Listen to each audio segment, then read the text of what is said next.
In the Washington Times, there was an editorial, little notice, but of course I noticed it. And I want you to listen to this, particularly the Fire Department of New York.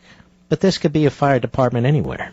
This is your federal government, your Attorney General, Eric Holder's obsession, writes the Washington Times, with racial grievance mongering could get Americans burnt to a crisp in their own homes.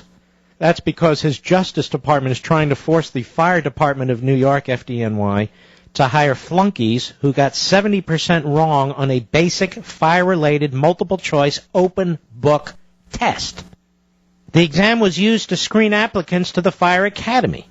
More than 90% of black and Hispanic test takers passed, which isn't enough for liberals addicted to affirmative action.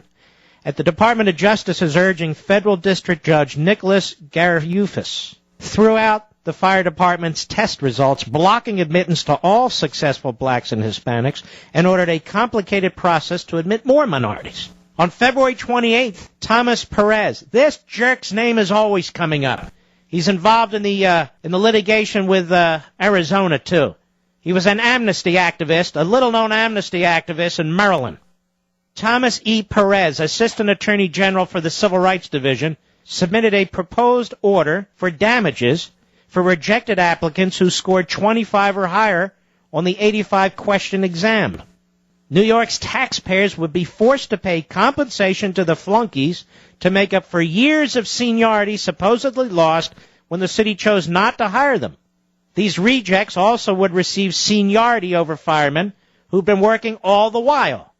Highlighting the unreasonableness of this scandal is how low the threshold was. On one exam, the first 11 questions related to a picture of a fire scene, asked how many firefighters were on hand, the number of fire hydrants in view, what the street address was, and what floor had a person standing in the window.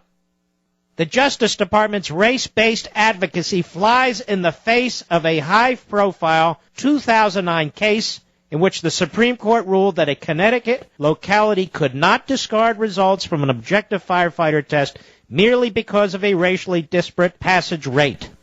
The Justice Department is trying to force the Big Apple to do exactly that.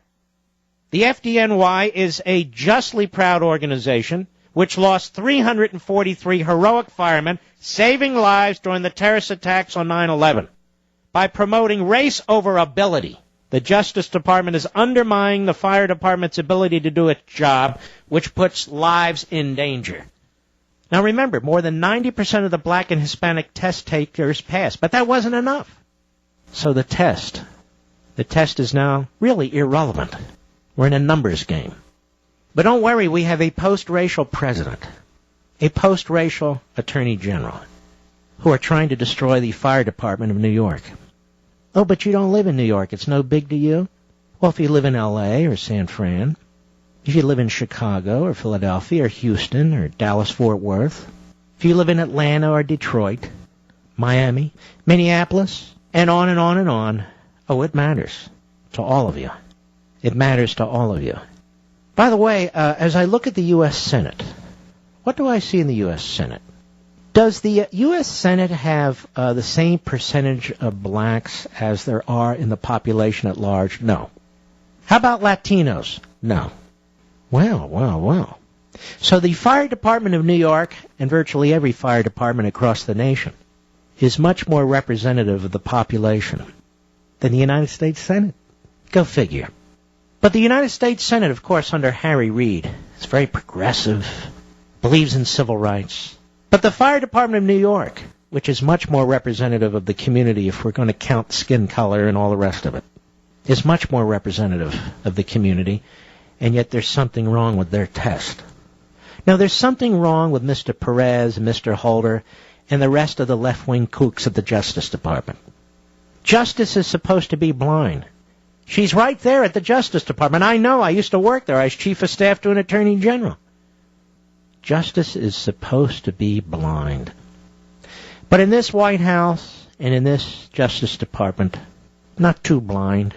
Always do they have favorites.